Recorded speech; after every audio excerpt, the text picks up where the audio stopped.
여러분 안녕하세요. 스티브 서비스 M 이의섭입니다. 자, 한 주 동안 잘 지내셨나요? 저의 인사는 복습하셨나요? 라고 묻는 겁니다. 우리는 철저하게 시험에 대비하는 만남입니다. 여러분을 합격시키는 게 제 목표고요. 그래서 철저하게 시험에 준비하는 좋은 강의가 아니라 시험에 점수가 나오는 강의를 저는 지향합니다. 여러분이 협조를 해주셔야 되는데요. 그게 복습이에요. 복습하지 않으면 항상 제자리입니다. 명심하셔야 됩니다. 여러분의 지금 수험 과정 초입에서 항상 복습해야 된다. 어떤 강의를 듣든 복습하는 것이 점수로 연결된다. 꼭 명심하시고 오늘도 1년 동안 할 겁니다. 6월 달까지. 그 다음부터 이제 문제풀이 과정에서는 또 다른 과정이 있는데요. 6월까지 이론 강의에서 항상 연교시 문제를 통해서 지난주의 강의를 복습하는 시간을 가지도록 하겠습니다. 오늘 풀어보신 연교시 문제 10문제도 그냥 문제를 위한 문제가 절대 아닙니다. 시험에 나오는 것들입니다. 그러니까 오늘부터 하나씩 다져가야 됩니다. 입문 과정에서 그 시험, 정식 시험에서 몇 점짜리 강의를 원하십니까? 점체를 볼 수가 없어요. 정말 기본적인 것들이 안 돼 있으면 뒤에 가서 문제 해결을 못 하거든요. 문제 설문을 해석조차 못하는 수준들로 많은 분들이 1년의 과정을 꾸려 나가십니다. 지금 입문 과정에서 실전 시험에서 풀 수 있는 하나하나의 요소들을 제가 찝어드리는 겁니다. 이게 입문입니다, 사실. 용어 하나도 정확하게 하셔야 해석이 되고 문제풀이를 하실 수 있어요. 자, 연교시 문제 허투루 들으시면 안 됩니다. 너무너무 중요한 시간입니다, 이 시간이. 답을 제가 바로 마킹을 했습니다. 이미 풀어보셨을 거로 보고. 자, 절차법상 등기의무자 이 문제를 실전에 출제하고 있습니다. 어떻게 하는 게 포인트라 그랬죠? 이 절차법상이라는 부분을 해석하실 수 있는 게 실력이다. 등기의무자 부분을 해석하는 게 실력이라 그랬어요. 절차법상을 뭐로 해석해야 됩니까? 예. 우리 등기법상인데 우리 등기법은 항상 등기부를 기준으로 형식적으로 보는 절차기율법이죠. 그래서 등기부상으로 바꾸실 수 있어야 됩니다. 등기부상. 요 해석하는 게 실력입니다. 이렇게 해석할 수 있는가를 테스트하는 거거든요. 등기의무자를 민법에서 기준으로 보시면 안 돼요. 민법에서 보는 거는 또 달라요. 민법은 권리를 다루기 때문에 권리 행사하면 권리자고 그 상대방이 의무자예요. 그러니까 등기 청구권을 행사하면 등기권리자. 그 상대방이 등기의무자 이런 개념이 있는데 우리는 등기법 시험이기 때문에 일부러 그 설명을 안 했어요. 등기법에서 우리 절차법 등기법에서의 등기의무자 권리자 개념을 묻는 거니까. 또 등기의무자는 판례가 얘기했죠? 뭐라고요? 불리해지는 자요. 등기부상 권리를 잃거나 등기부 기록 형식상 불리한 위치에 있는 자. 그러니까 실제로 손해봤다가 아니고 손해받을 염려가 있는 위치에 있으면 등기의무자로 평가를 하는 겁니다. 그리고 이 등기의무자의 참여가 중요하니까 이 등기의무자가 참여했는가, 불리해지는 자가 참여했는가를 확인하기 위해서 실제로 등기소 왔는가를 확인하는 그런 절차가 아니라 그랬죠. 중요한 서류가 들어온다 그랬어요. 그게 뭐죠? 권리증요. 그러니까 의무자가 불리해지는 자가 참여하는 게 진짜 등기니까 그의 참여를 확인하기 위해서 의무자 측에 권리증, 인감증명 이 두 가지를 논의를 하는 겁니다. 기본적으로. 어쨌든 등기부상 불리해지는 자에 대해서 지문을 일부러 저당권 말소등기로 구성했죠. 저당권을 지우러 가요. 그럼 누가 등기부에서 불리합니까? 저당권자가 자기 권리 지우러 가니까 불리하잖아요. 등기부에서. 그러니까 2번이 되고요. 그러면 이때 그 상대방인 저당권 설정해준 소유자는 자기 등기부에 저당권의 부담이 지워지니까 유리하게 되잖아요. 저당의 부담 담보가 지워지니까 유리하잖아요. 저당의 담보라 그랬죠? 2번. 이라고 마킹을 하시면은 맞추는 거고, 만약에 문제가 등기 권리자로 나오면 1번을 마킹하는 겁니다. 그러니까 문제와 지문에 대한 연습. 내가 내용을 안다고 맞출 수 있는 건 절대 아니라 그랬어요. 정확하게 골라내는 게 실력입니다. 그래서 항상 그 훈련 하시기 위해서 옳은 것은 나오면 O하고 푸시고 틀린 것은 나오면 X하고 푸셔서 실수를 줄이자라고 제가 그런 훈련도 하고 있습니다, 지금. 자, 2번을 맞추셨기를 바라고요. 만약에 오늘 1번 문제를 틀리셨다 하더라도 이제 그거를 담아두시면 돼요. 이런 과정입니다, 지금은. 지금은 몇 점 맞추는 거가 중요한 게 아니라 정확한 포인트를 잡고 가시는 게 중요하다라는 것을 거듭 말씀드려요.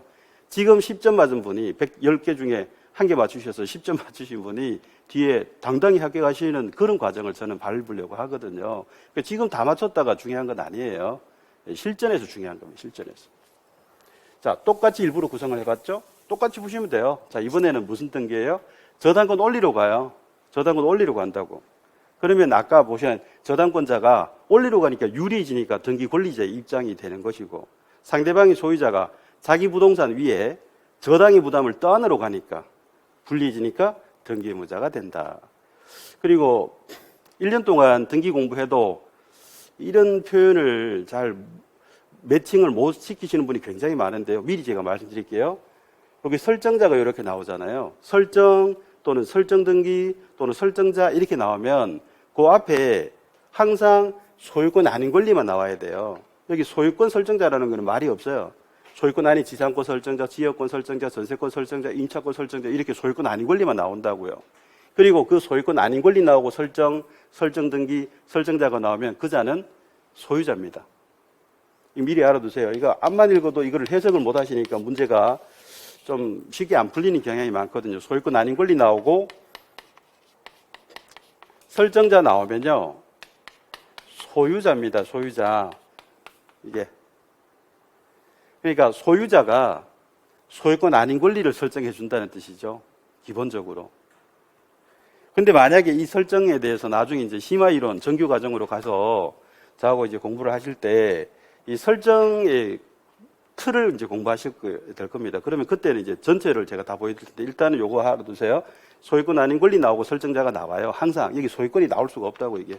소유권 아닌 설정자가 나오면 뭐 지상권 설정자, 전세권 설정자 이렇게 나오면 그 사람을 소유자라고 해석할 수 있는 게 실력입니다. 이게. 그러니까 1년 동안 제가 공부를 이렇게 안내를 해보면 이렇게 해석을 못 하시더라고요. 이게 소유자가 누군지를 몰라. 그래서 요거 좀 참고로 말씀을 드릴게요. 자, 이제 다시 볼게요. 저당권을 올리러 갑니다. 등기부에. 그럼 소유자가 불리합니다. 담보를 올리러 가니까. 저당이라는 부담을 올리러 가잖아요. 자, 1번, 2번은 정확하게 개념을 잡아두시면, 지문으로 또는 한 문제로 나올 수 있는 부분을 체크를 하신 겁니다. 자, 그 다음에 3번 문제.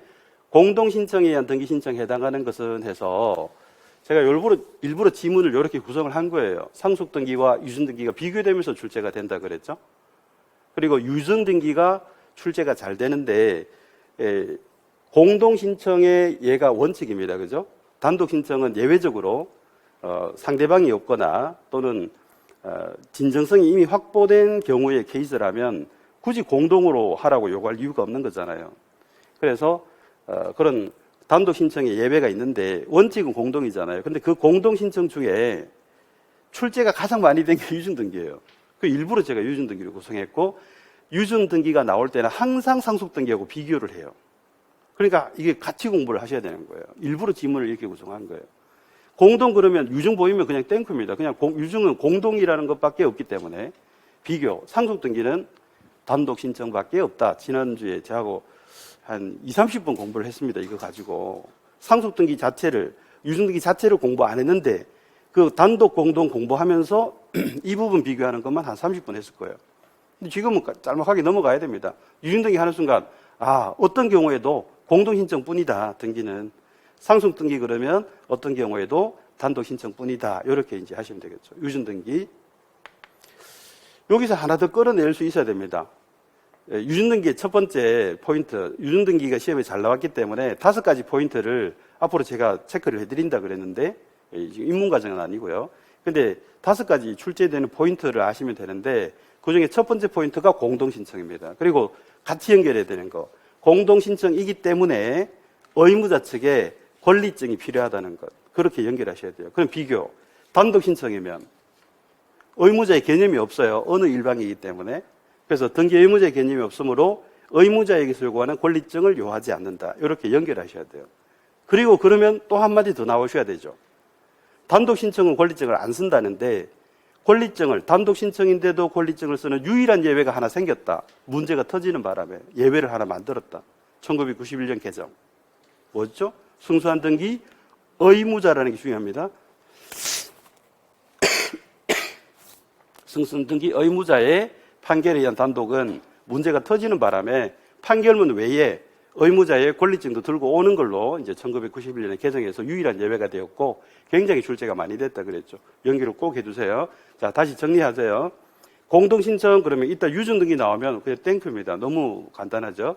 그런데 공동신청이기 때문에 또 연결해야 되는 포인트. 신청할 때 의무자의 권리증이 필요하다.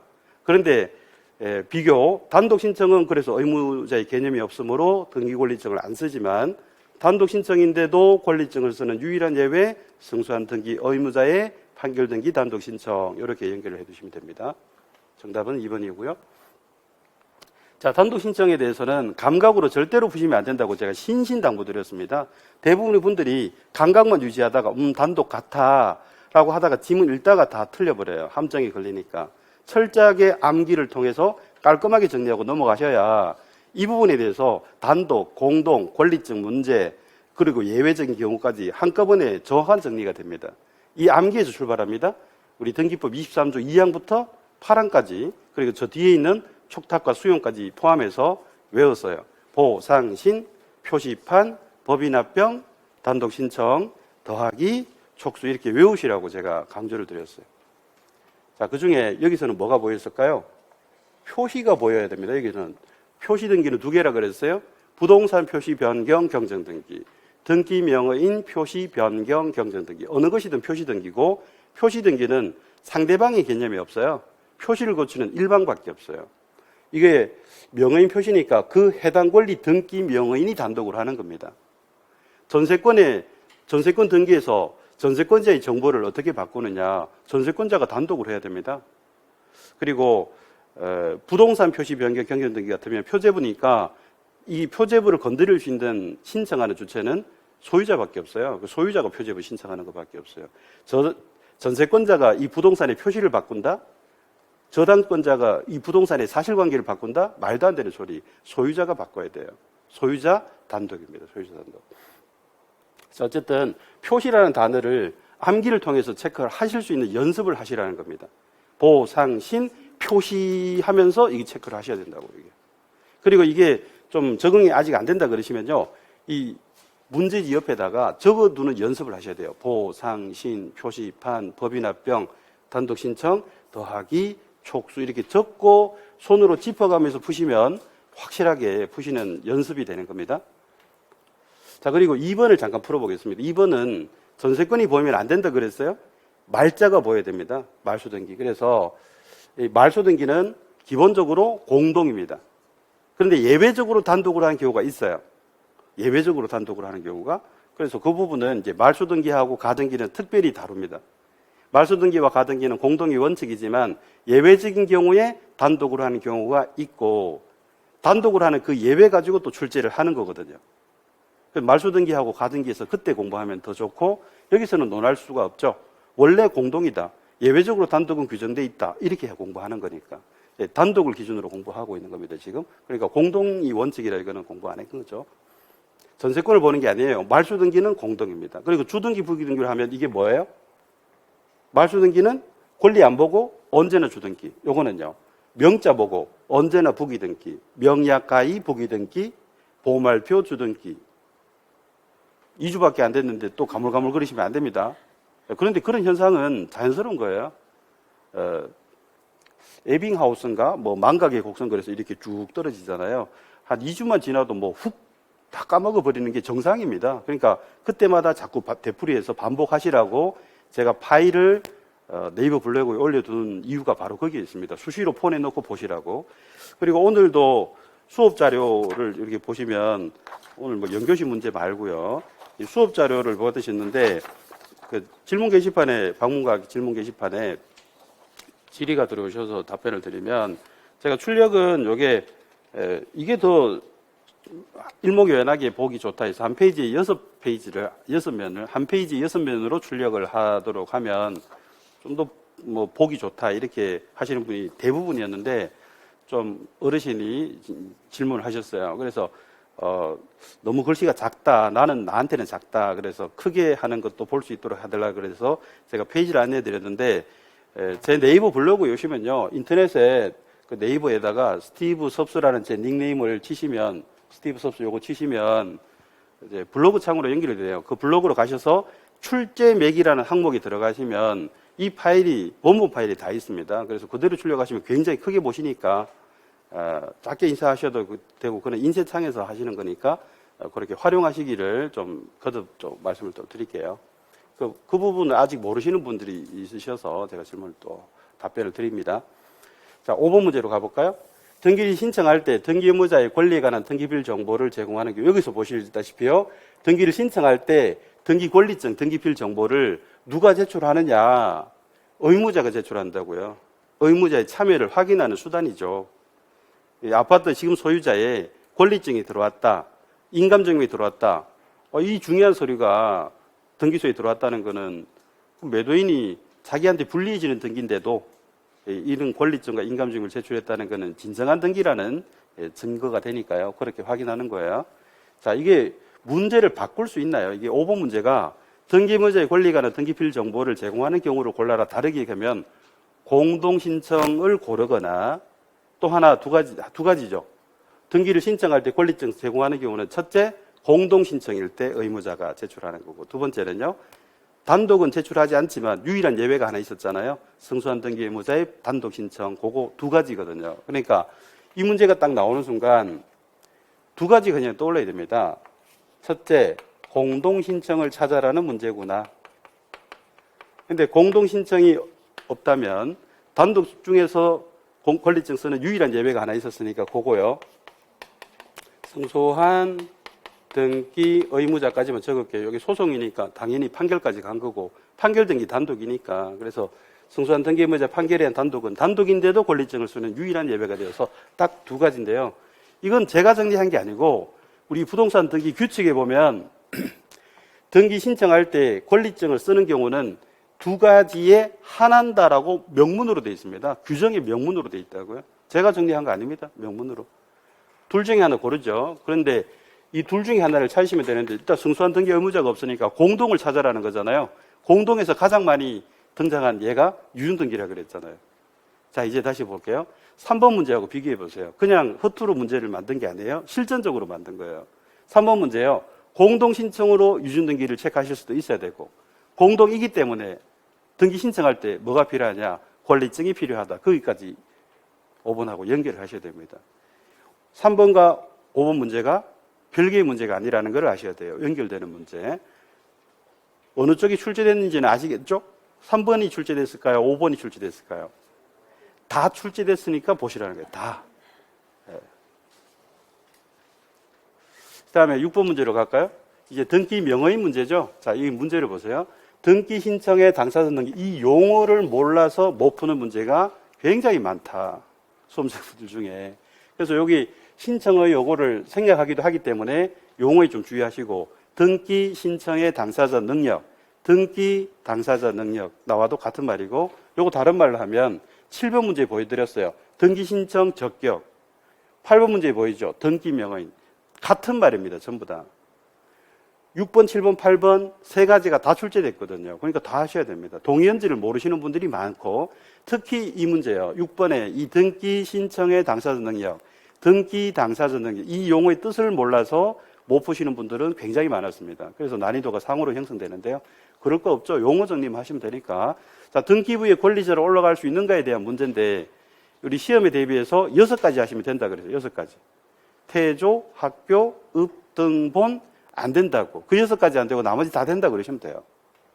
자, 그래서 다툼이 있으면 판례에 따름이라고 단서를 설문에서 붙여줄 때는 태아낼 거라고 제가 말씀을 드렸었죠. 태아를 묻기 위해서 이 표현이 붙어 있는 거예요. 그래서 태아는 판례에 의해서 판례인 정지조건설에 의해서 어머니 뱃속에 있는 태아인 동안에는 권리를 못 가진다는 학설이에요. 태어나야, 출생해야 인간이고 명의인으로 올릴 수 있다, 등기부에 올릴 수 있다, 이렇게 이제 이해하시면 되겠죠. 그 정답은 태아고요. 자, 2번을 주목해서요. 이게 법인 아닌 사단은 아니죠. 비법인이라고 이제 한자로 줄여서 얘기할 수 있죠. 비법인 사단, 재단. 재단도 마찬가지예요. 법인이 안 됐다고요. 그러니까 아직 민법상으로 권리를 못 가져요. 권리를 가지지 못하고 의무를 부담하는 주체가 될 수가 없어요. 법인 설립 등기 해야 된다고, 단체는. 그럼에도 불구하고 우리 등기법, 부동산 등기법 26조 법률 규정을 통해서 등기를 허용해 준 겁니다. 명의인으로 올릴 수 있도록. 안 그러면 오히려 더 큰 문제가 생긴다 그랬죠? 집안 재산으로 등기해야 되는 거를 집안의 대표자 이름으로 등기하면 문제가 터질 것을 미리 예견하고 이거는 권리 못 가져도 집안 명의로 등기할 필요가 있다라고 해서 법률 규정으로 인정했죠. 그래서 비법인 사단제다. 그 결론이 뭐였어요? 법인 설립 등기를 한 사단법인, 재단법인 당연히 권리를 주체로서 명인이 될 수가 있는 것이고 주식회사, 신한은행 이런 것들. 하지만 종중, 교회, 아파트 입주자 대표회의 같은 이런 법인 설립 등기하지 않은 단체도 법률 근거를 통해서 명예인이 될 수 있도록 허용돼서 결론이 뭐냐면 법인 등기를 했든 안 했든 간에 법인 설립 등기를 했든 안 했든 단체면 명예인이 될 수 있도록 허용했다. 이게 이제 결론이에요. 근데 여러분 주의하실 거는 이 부분을 많이 간과하시죠. 등기부의 권리자로 올리도록 허용해줬다 그래서 이제 권리 취득하는가 보다라고 오해하시면 안 된다고요. 이 본질을 흐리지 마시라고. 이건 민법, 이건 등기법. 아직 민법에서는 법인 설립 등기 해야 권리 주체가 된다고요. 권리 주체 아니지만 오히려 부작용이 크니까 등기부에 올려도 집안으로 올려도라고 특별히 규정을 해둔 거라 이 말이에요. 그러니까 여기다가 법 26조에 의해서 권리를 가지는 걸로 인정했구나 이렇게 오해하시면 안 된다. 민법의 본질을 흐려버리면 안 된단 말이에요. 자, 그 다음에 이제 또 중요한 얘기입니다. 이게 굉장히 난이도 높은 겁니다. 시험에도 잘 나오고. 우리 중개사 시험에 민법상 조합 굉장히 잘 나오거든요. 근데 왜 그거를 잘 내느냐 그러면 우리가 민법상 조합이라 하면 민법상은 내 눈에 보이지도 않고 그냥 조합만 보여요. 조합이라 그러면 뉴스에서 들었던 농업협동조합, 무슨 조합 그러니까 전부 단체로 이해하죠. 단체. 법인으로 평가되는 단체로 인정을 해요. 그러니까 단체 명의로 등기할 수 있지라고 오해하거든요. 그래서 출제자는 신나서 출제합니다. 민법상 조합 내면은 전부 특별법상 조합인 단체로 생각을 해요. 단체. 이거는 단체니까 등기부에 단체 명의로 올릴 수 있는 겁니다. 이건 정확하게는 법인이라는 단체입니다. 특별법이 법인격을 부여한다라고 이렇게 법적으로 평가하죠. 그런데 민법상 조합은 단체가 아니고 동업하는 계약에 불과하다 그랬죠. 계약이라고 계약. 그 계약이니까 계약을 어떻게 권리자로 등기하냐고. 계약을 어떻게 권리자로 올리냐고. 계약을. 그 뜻이란 말이에요. 민법상 조합을 암만 출제해도 민법상이라는 단어가 안 보인다고 이게. 조합만 보이지. 그러니까 생활에서 많이 접한 요거요. 우리 생활에서 접하는 특별법상 조합이 여러분의 선입견으로 작용해가지고 이렇게 단체니까 등기하는 거잖아. 농업협동조합 단체잖아 그거. 이렇게 이제 오해하도록 유도하는 거죠. 근데 제가 민법을 이렇게 괄호를 집어넣은 이유는요. 조합 그러면 민법상 조합을 하고 아셔야 된다고요. 왜냐하면 이 민법이 우리 그 일반법이 일반법, 요 특별법, 일반법이 비교되는 거 아시죠? 가장 기본법이라고. 그러니까 조합 그러면 기본법인 원칙상의 기본법상의 조합, 민법상 조합이 그 뜻입니다. 기본적인 조합이 이 뜻이에요. 특별히 법을 만들었다고 이거는 특별한 규율이라고요. 대표법, 특별법. 아무런 규정이 없으면 뭐로 해야 돼요? 대표법으로 해야죠. 특별법이 있으면 특별법으로 가는 거고, 특별히. 아무 규정이 없으면 기본으로 가야 된다고. 기본이 일반이고 민법이라고. 그러니까 조합 그러면 기본으로 가야 된다고. 민법상 조합이에요. 그래서 다시 조합 그러면 기본으로 가야 된다고. 원칙대로. 이건 예외라고, 예외. 원칙, 예외. 아무 말 없으면 다 원칙으로 풀어야 된다고 계속 말씀드리고 있죠. 그래서 원칙이라고요. 자, 요거는 굉장히 중요한 겁니다. 뒤로 가서도 굉장히 언급이 많이 되는데 이게 나오면 그렇게도 어려워하셔요. 조합 나오고 지분 나오면 정말 어려워하시거든요. 정답률이 매우 낮아요. 정말 퍼센트로 따지면 1%가 안 될 정도일 겁니다. 엄청나게 저조해요. 그럴 것도 없이 이 본질을 모르기 때문에 계속 꼬여버리는 거예요. 조합은 된다 하던데? 이렇게밖에 모르시죠. 다시요. 출제자는 굉장히 신나서 출제합니다. 민법상 조합이라 하면 민법상이 보이지 않고 그냥 조합만 보이면서 여러분의 선입견을 건드리는 겁니다. 잘못된 상식을 건드린다고 주의하셔야 됩니다. 자, 여기 문제는 등기 신청 적격이라고 했는데요. 등기 당사자 능력, 등기 신청 적격, 등기 명의인. 명의인은 권리자가 될 수 있어야 되잖아요. 다만 비법인인 경우에는 예외 규정을 두고 있고요. 그런데 자, 요거는 단체로서 권리를 가질 수 있기 때문에 명인이 될 수 있고, 요거는요, 계약에 불과하다. 예를 들어서 이게 되느냐 이 얘기인데요. 예를 들어서 소유자, 민법상 조합 이렇게가 안 된다는 얘기잖아요. 그러면 이게 뭔 말인지 이해가 안 된다 하시면 제가 얘기해 볼게요.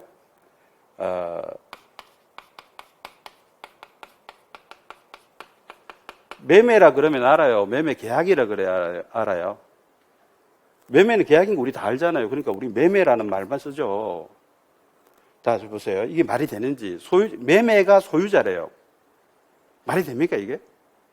말도 안 되는 거잖아요. 이거하고 똑같은 이치라고, 이게. 같은 이치라고. 보세요. 민법상 조합이 뭐라 그랬어요, 이게? 동업하는 계약이요. 동업계약이라고요. 동업계약. 근데 우리 민법에서는 동업이라는 말을 안 쓰고 조합이라는 말을 쓴다고요, 이게. 조합계약. 계약이란 말 안 해도 알아들으셔야죠. 그러니까 조합, 무슨 조합이죠? 그냥 기본법상, 민법상 조합을 소유자로 올릴 수 없다는 말이 매매와 같은 계약을 권리자로 올릴 수 없다. 이 말이라고, 이게. 그래서 제가 일부러 시간을 끌고 있습니다. 민법상 조합 시험에 잘 나옵니다, 이게. 딱 나오자마자 이미 어려워하고 틀리는 결과를 제가 워낙 많이 보기 때문에 기초부터 튼튼히 하시라고요, 이게.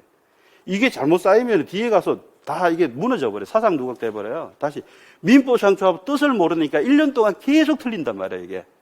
기초를 이게 인문 아니겠어, 이게? 다시 민법상 조합하는 순간 계약이잖아, 저거는. 동업하는 계약을 민법에서는 조합이라 부르더라. 우리가 생활에서 공부하는 조합하고 다른 거지. 출제자가 그 허점을 알고 잘 출제했다고 알고 계셔야 된다고, 미리. 딱 나오자마자 미소가 지어지셔야 돼요. 곤란한 표정을 지으면 안 되고, 나올 줄 알았어. 예상하고 있었어. 이미 워낙 출제 많이 됐고, 본부자 시험부터 중개사 시험에 단골 메뉴예요. 민법상 조합, 이 말이. 말 뜻을 모르니까 그렇게 어려웠던 겁니다, 이게. 다시, 이거는 계약이고, 이건 단체고, 본질이 달라. 본질이 달라. 단체는 명인이 될 수 있는데, 계약은 말도 안 되는 소리. 계약을 어떻게 권리적으로 올리냐고, 등기부에. 말도 안 되는 소리. 자, 그 다음에, 직접적인 표현으로 이렇게 묻는 것이요. 이렇게도 나올까? 이건 너무 쉬운 거 아닌가, 이거? 이거 법무사 실제기출입니다, 이거. 법무사 시험 실제기출. 우리 중개시험에 아직 안 나왔어요. 등기 명인이 될 수 없는 거 이렇게 물었어요. 그거나 비슷하지 않습니까? 다시. 서울특별시는 단체죠. 광역단체. 관악구는요. 기초지방자치 단체예요. 그러니까 관악구도 되고 서울특별시도 돼요. 소유자 서울특별시, 소유자 특별시 관악구 다 됩니다. 봉천동은 왜 안 되죠? 이건 단체가 아니라고요. 그냥 하위행정 조직에 불과해요. 읍면동리는. 그래서 그거까지 기출문제를 체크하는 겸 보셨고. 9번은 지난주에 제가 수업 진행하면서 이거를 언급을 했었습니다. 25회 때 실제기출입니다. 이것도. 25회 때 실제기출. 뭐라고 냈냐 하니까 신청 정보가 아닌 것을 골라라 이렇게 나왔어요. 정답이 뭐였다고요? 대장 정보. 일부러 이걸 집어넣은 겁니다. 다시. 제가 문제 거꾸로 하고 있잖아요, 지금. 그게 기출이라고. 근데 저는 바꿨어요. 다시. 신청서에 적히는 것을 골라라. 등기 목적을 신청서에 적어야죠. 예를 들면 소유권 이전 등기인지, 그러면 소유권 이전. 저당고 설정 등기면 저당고 설정. 이거 신청서에 꼭 적어야 돼요. 필요적 사항. 근데 대장 정보 이건 뭐죠? 대장 등본요. 대장 등본은 대장 등본 받아가지고 신청서에 뺏겨 넣습니까? 첨부해 줍니까? 첨부해 줘야죠. 관공서의 증명이 필요한데 첨부해 줘야죠. 그러니까 이거는 첨부 정보인데 문제가 이렇게 나왔다가 25회 때는 신청 정보가 아닌 것을 골라라. 그 말이 뭐예요? 첨부 정보 골라라. 그 첨부 정보는 2번. 1번은 신청서에 적는 정보. 등기 목적, 등기 원인, 당사자 이런 것들 신청서에 다 적어야 됩니다. 신청서가 2장으로 꾸려지는데요. 앞에 장을 갑지라 그러고요. 실무에서. 법에는 규정이 없어요. 그런 표현이. 실무에서 2장인데 앞장이 갑지, 두 번째 장이 을지 이렇게 불러요. 근데 그 요약집에 보면 제가 이미 다 적었는데 갑지의 필요적, 을지의 필요적 이런 것들까지 다 정해져 있습니다. 근데 필요적 정보하고 임의적 정보하고 그것까지도 구별하는 문제를 풀어보셔야 되니까 한 문제 더 구성했죠, 제가. 신청 정보 중에 필요적 정보도 있고 임의적 정보도 있잖아요. 말 그대로입니다. 필요적 정보는 적어라. 신청서에 꼭 적어라. 근데 안 적으면 방식을 안 지킨 거라 각하됩니다. 5호로. 방식 안 지킨 거 5호로 각하되고. 자, 임의적 정보. 이건 뭐예요? 적어도 좋고 안 적어도 그만이다. 등기는 수리된다는 거예요. 임의적이니까. 여기에 해당하는 거를 어떻게 외우시라고 했죠, 제가?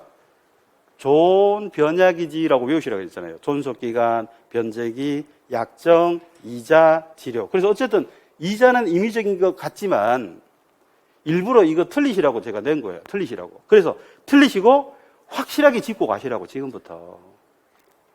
그냥 저당권일 때는 이자는 임의적인 게 맞아요. 그 1번이 정답이에요. 자, 이제 중요한 거. 우리 시험에 한 몇 번 나왔어요, 이게. 한 3번 정도 나왔는데 이것도 정답률이 굉장히 저조해요. 저당과 근저당이 구별을 못하기 때문에. 여기 근자 붙어 있잖아요. 이 근자가 뿌리 근자입니다. 그래서 근저당을 제가 좀 나중에 설명을 자세히 드릴 거예요. 근데 이 근저당은 뿌리를 두고 있어요.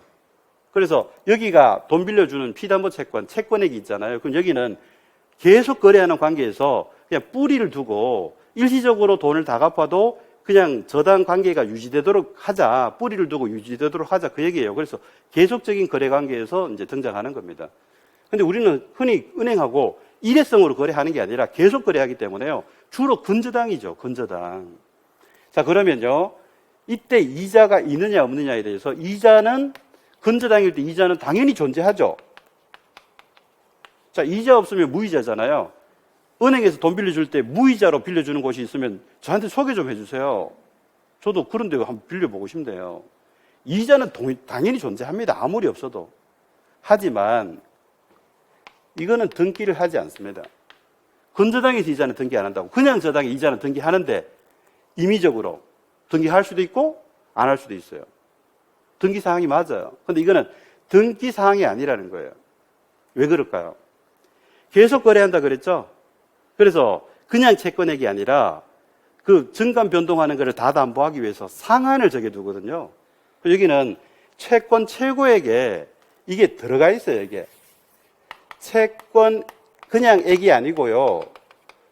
최고액을 적게 돼 있어요, 최고액을. 자, 이거 민법 공부하다가 실력이 그대로 드러나는 부분이기도 해요. 여기 이제 채권이 나오면 이 돈 빌린 관계를 한번 생각해 볼까요? 채권자 채무자가 있어요. 그러면 채권 강론을 이제 공부하실 때 보면 그 용어에 돈을 주세요라고 하는 게 뭐예요? 돈을 주세요. 이게 최고거든요. 한자로 보면 이렇게 최고라고 할 수 있어요. 최고. 최고. 돈 주세요. 이거예요. 이거 최고. 근데 이 최고가 아니에요. 그러니까 채권에서 최고 그러니까 당연히 돈 달라는 최고처럼 한글로 되어 있는 표현을 읽다가 다 엉터리로 가버리죠. 그 최고가 아니고 이 최고예요. 이건 뭐예요, 이게? 여보, 당신이 최고야? 그 최고예요. 맥시멈요. 맥시멈 뜻이에요. 그러니까 자, 돈 받을 권리잖아요. 채권액 받을 거 상한을 적어놨다 이 말이에요. 왜? 증감 변동하는 게 계속 담보한다 그랬으니까 상한만 적어놨다고요. 그리고 우리 실무적인 관행까지 말씀드릴까요? 은행에 여러분이 근저당을 설정하고 담보 제공하고 대출을 받아오면 그 최고액을 얼마로 정하느냐? 그 부동산에 120%까지 최고액을 정해놔요. 그래서 내가 부동산이래요. 빌리는 돈에. 그러니까 채권액의 120%를 최고치로 하는 것이 보통의 대부분의 은행의 현재 관행이에요. 경우에 따라 110%도 있고요. 130%도 있고 140%도 저는 봐온 적이 있거든요. 대부분은 120%예요. 현재. 그래서 예를 들어서 은행에 아파트를 담보로 제공하고 내가 필요한 것이 1억이었어요. 1억을 근저당 설정으로 빌리면 최고액이 적힌다고요. 1억이 적히는 게 아니라 1억 빌려도 120%인 1억 2천만 원이 적힌다고요. 자, 그런데 그 1억 2천 안에 채권자, 채무자 간에 돈 관련된 게 다 들어가 있다고, 그 안에. 최고액 안에 원금 이자, 위약금, 손해배상 예정에 이게 다 들어가 있다고, 이게. 다시. 이자는 존재하지만 건저당이면 최고액에 포함되어 있다고. 적을 일이 없는 거예요. 포함되어 있으니까.